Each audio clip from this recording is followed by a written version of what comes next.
So, guys, next topic is a fairly important topic in which we'll be discussing about theories of punishment and liability. Right? What are the objectives or the things which we'll be studying?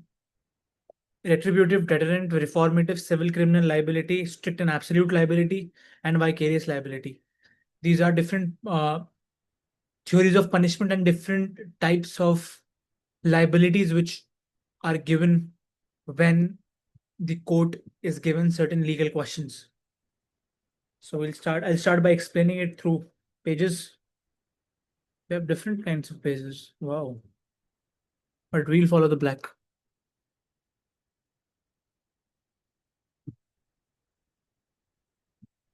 Right. So theories of punishment.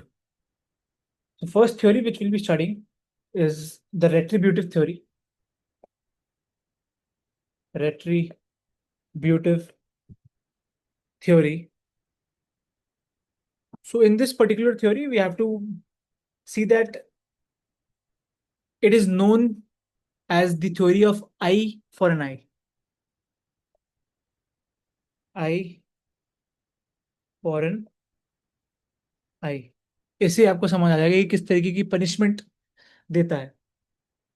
It is actually a backward looking theory.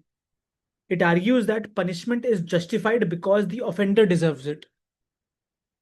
The focus is on proportionality. The focus is on what? Proportionality.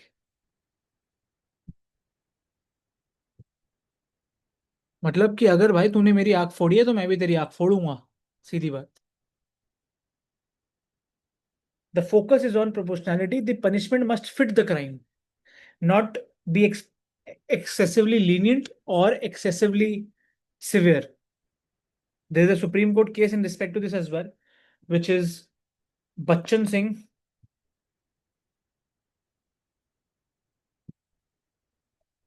versus State of Punjab.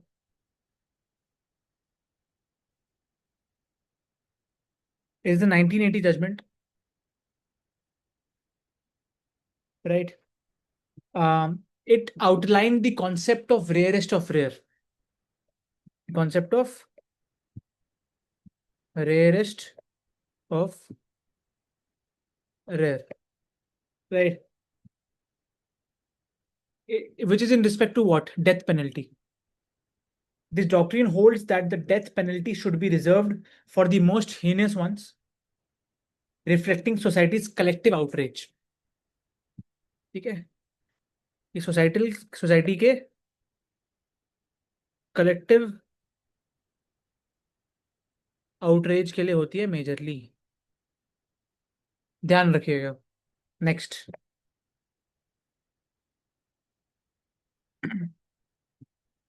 Deterrent theory. Deterrent theory. It is a forward looking theory, of course, because हमने backward तो पढ़ लिया already. Forward looking theory है. और it aims to prevent future crimes. It operates on the idea that punishment instills a fear of consequences, deterring both the offender and the public. ठीक है. मैं आपको समझा देता हूं कि पनिशमेंट में कॉन्सिक्वेंसेज होते हैं. कॉन्सिक्वेंसेज होते हैं, राइट. और उन कॉन्सिक्वेंसेज को दो तरीके से डिवाइड कर रखा है इस थ्योरी ने. ठीक है. One are specific, the other one is general. Specific deterrence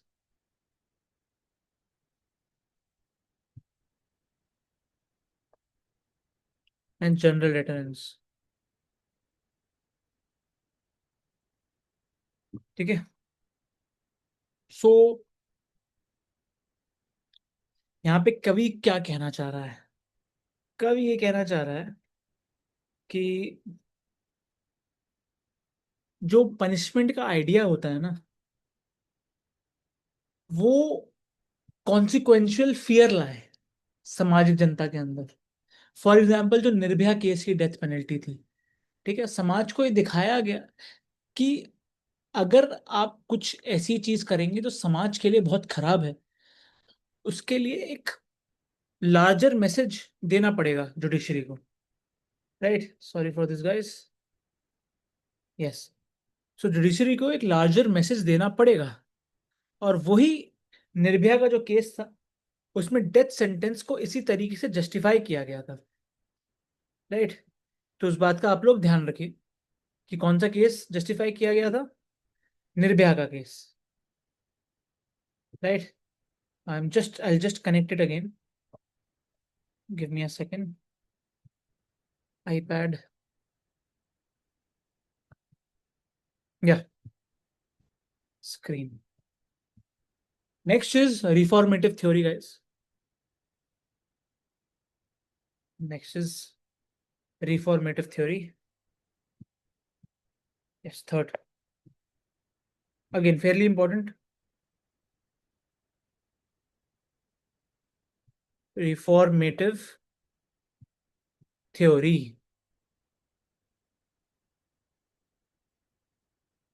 This is the most human and rehabilitative theory. It views the offender as a patient who needs treatment, not punishment. The goal is to reform criminal through adjudication. देखिए reform का, देखिए forward looking है, ये तो आपको पता चल गया होगा। फॉरवर्ड लुकिंग भी है और इसके अलावा ये ह्यूमेन भी है। ठीक है, इसमें ये कहा जाता है कि हमें जो क्रिमिनल्स हैं उन्हें रिफॉर्म करने की जरूरत है। रिफॉर्म करना है through what? Education, education and other vocational trainings, vocational trainings at the same time to reintegrate the criminal into the society. That is the argument here. Right, तो कि उसको वापस लॉ अबाइडिंग बना दिया जाए। बहुत मुश्किल होता है हमारे समाज में, सच बताएं तो ये वेस्टर्न कॉन्सेप्ट ज्यादा है, बट हाँ कोशिश लगी रहती है इंडिया में भी। केस यहाँ पे एक है in respect to the reformative theory, Sunil Batra versus Delhi administration. Administration, right, it advocated for a more humane approach for whom? Prisoners. Prisoners से याद आया, एक बहुत अच्छी मूवी है प्रिजनर्स नाम की, आप वो देख सकते हैं। आई डोंट नो कि वो प्राइम पे अवेलेबल है नहीं। जस्ट मैं आपको ऐसे बीच बीच में रिकमेंडेशंस देते रहूंगा। ये हुड इट मूवी है और मूवी के एंड तक आपका दिमाग जो है वो हिल ही जाएगा, क्योंकि मेरा भी हिला ही हुआ है उसके बाद से। तो हाँ, ये बहुत अच्छी मूवी है, आप देख सकते हैं। और yes, so this was in respect to reformative theory. Right, next we'll read about different types of liability. Right, liabilities.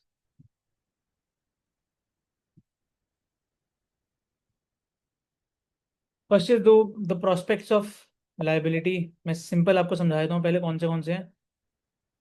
Civil and criminal, civil L civil and criminal. ठीक है, सिविल में क्या होंगे? अगर ब्रीच है of a duty of an individual तो एक liability create हो जाएगी, फॉर एग्जांपल कॉन्ट्रैक्ट का ब्रीच हो या टॉर्ट का ब्रीच हो। उसके बाद क्रिमिनल लाइबिलिटी आती है, it arises from an act और omission that is a public wrong against society. ठीक है, अगर कोई पब्लिक रॉन्ग है सोसाइटी के अगेंस्ट तो ये उसके खिलाफ उभर उभर के आती है। ठीक है, public wrong. Then we have, give me a second, let's do this, strict and absolute, strict and absolute liability. ये मेजरली टॉर्ट्स का पार्ट है, फिर भी मैं आपको ओवरव्यू देने का ट्राई करता हूँ। Strict liability. In strict liability, a person can be held liable for damage caused by dangerous thing escaping from their land. Dangerous thing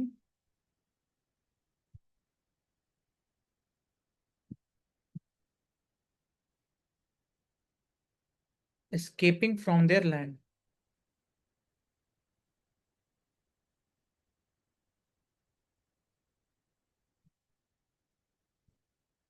ठीक है, ये बेसिकली स्ट्रिक्ट लाइबिलिटी के अंदर आता है। ये रूल कहाँ से निकला? रायलैंड वर्सेस फ्लेचर से। ठीक है, ये इंग्लिश केस है। It has several exceptions. Strict liability is having several exceptions, such as act of God or plaintiff's own fault. Right. And then we have absolute liability. This is an Indian legal doctrine. ये strictly Indian है, Indian doctrine है, and it was developed by the Supreme Court of India. It is an expansion of strict liability, और इसमें कोई exceptions नहीं होते. It applies to enterprises engaged in hazardous or inherently dangerous activities. Landmark case जो था absolute liability के लिए, वो था MC Mehta versus union of India. इस केस के बाद ही ये जूरिस्प्रूडेंस डेवलप हुई थी, क्योंकि 1987 वाले की बात हो रही है। ठीक है, और ओलियम गैस लीक हुआ था दिल्ली में, उसके बाद ये जूरिस्प्रूडेंस डेवलप हुई थी। ठीक है, then we have the prospect of what, vicarious, vicarious, IOUS, liability, liability, lovely. This is a type of liability where one person is held responsible for wrongful acts of another. One person is held responsible for wrongful acts of another. Right. ठीक है, ये जो prospect है, ये काफी अलग अलग चीजों में अप्लाई होता है। For example, master servant relationship,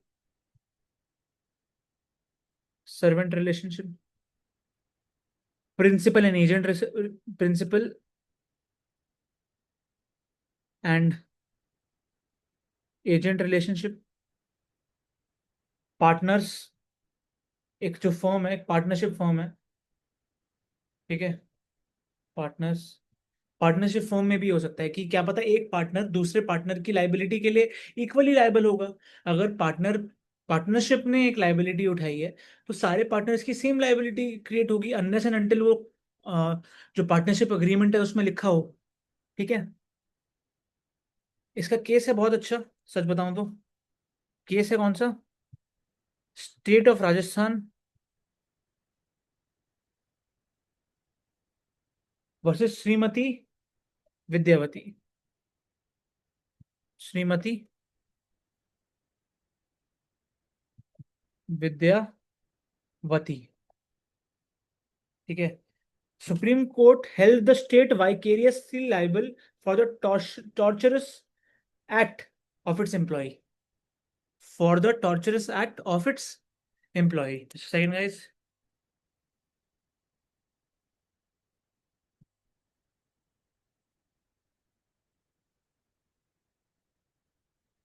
Right. Sorry, guys. Yeah. So that is basically it in respect to the explanations which were required in respect to. I think I'm using in respect to a lot. जितनी भी explanations हमें चाहिए थी इस particular topic के लिए, वो मैंने आपको दे दी है। ये आपकी यूनिवर्सिटी में भी और कहीं पे भी क्वेश्चन आ जाए, ये बहुत है। ये आप ढंग से पढ़ लीजिएगा बस। ठीक है, सो मैं आपको बताया था कॉम्प्रिहेंसिव नोट्स में क्या क्या लिखा गया।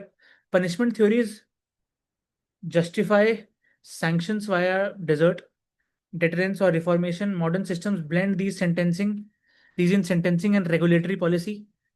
Liability divides into civil and criminal, strict and absolute liability, and vicarious liability, allocating responsibility to principals and employer, जो मैंने आपको एग्जांपल दिया। इंडियन कोर्ट्स के एग्जांपल्स भी मैं आपको ऑलरेडी दे चुका हूँ। ठीक है, so this is basically it. देखिए, मैंने इसलिए डाले हैं, जो नोट्स डाले हैं, सच बताऊं तो इनका मेन एम यही था कि आपको छोटे छोटे महत्वपूर्ण चीजें बता दे, जो मैंने आपको ऑलरेडी पूरी एक्सप्लेनेशन यहाँ दे दी है, ठीक है। लेकिन कुछ कुछ ऐसे पॉइंट्स हैं जो आप उनसे निकाल सकते हैं, वो आपको हेल्प करेंगे। पर वो आपकी एबिलिटी पे है कि आप उनको किस तरीके से इंटरप्रेट करते हैं। मैं आशा करता हूँ कि आप उन्हें ढंग से इंटरप्रेट करें और इन्हें इनमें ऐड करें। इसके अलावा ये जो मैंने आपको काला पेज पढ़ाया है एक, वो बहुत है, right. So next we'll study about, देखिए क्वेश्चंस देख लेते हैं। Mens rea is central to what? Criminal liability. Strict liability कहाँ होती है? Proof of fault in respect to specified context. Vicarious liability कहाँ होती है? Liability of another's act in defined relationship. Defined से पार्टनरशिप का एग्जाम्पल था। रिफॉर्मेटिव थ्योरी क्या कहती है? रिहेबिलिटेशन हो। पर्पसिव इंटरप्रिटेशन का मतलब क्या होता है? It is confirm for legislative design. ये पिछले कॉन्सेप्ट का एक और एमसीक्यू जोड़ दिया था यहाँ पे, ठीक है। Next will study about what? Law and morality. Thank you for joining it till here. Don't forget to like, share, and subscribe. Don't forget to like, share, and subscribe. Thank you. Have a great day ahead. Bye.